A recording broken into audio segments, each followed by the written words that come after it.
I know this, you're not going to like this too much, but Hispanic voters are trending Democratic. And it's something that's intriguing for me, because if you look, again, at conventional wisdom and you look at the strength that Senator McCain has enjoyed with the Latino community, Senator McCain was elected, did receive about 70% of Hispanic voters in his 2004 re-election, and has enjoyed tremendous support in Arizona before that.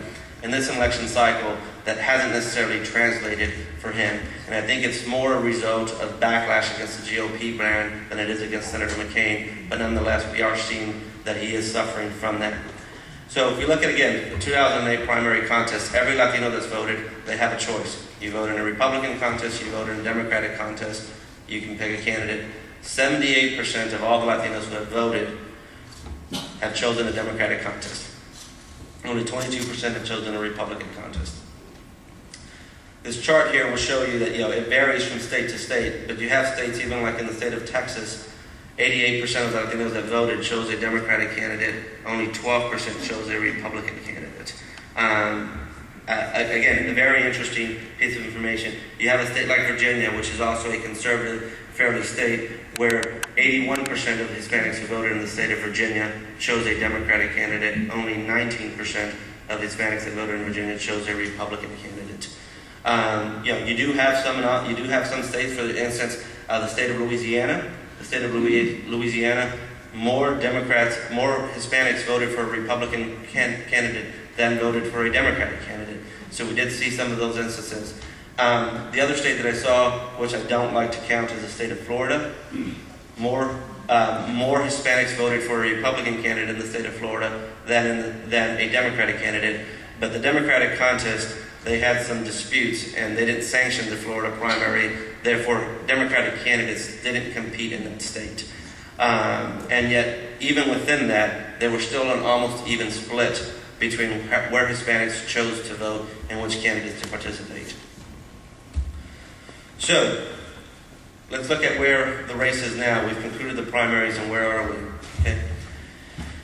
Even before winning the Democratic nomination, Barack Obama was already outperforming John Kerry's numbers. We saw that in several polls. Rasmussen polls on May 12th showed that Obama was leading 58-35, leading Senator McCain 58-35 among Hispanic voters.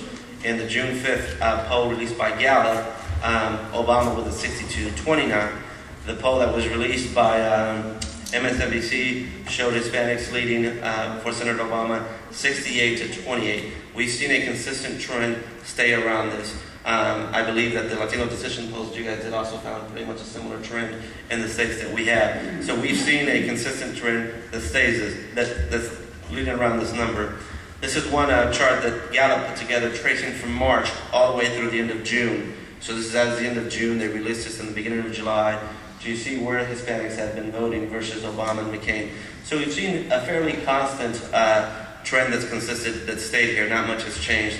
I would probably say that's because neither of the major candidates, neither Obama nor Senator McCain, have really begun their aggressive Hispanic outreach program. And once that happens, once the ads are released, once they unleash all their superstars and rock stars that are going to go work all these Latino events, that you're going to begin to see movements one way or the other.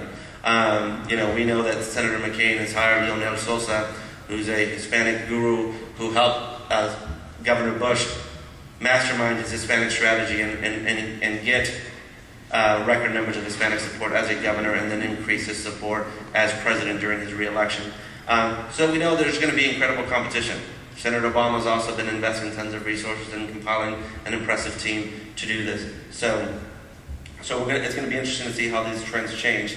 One of the things that's interesting for me is that when you look at how this is broken down, a majority of Senator Obama's strength among Hispanics come from younger voters. That is constant across all demographics. But what isn't constant is that if you look at these numbers and you translate them to what that happens, and it's something that we researchers know, is that it would tell you that unlike the mainstream population, the Latino electorate is younger, does trend younger, and there are younger voters participating at higher numbers than seniors and older voters that happens in the general population.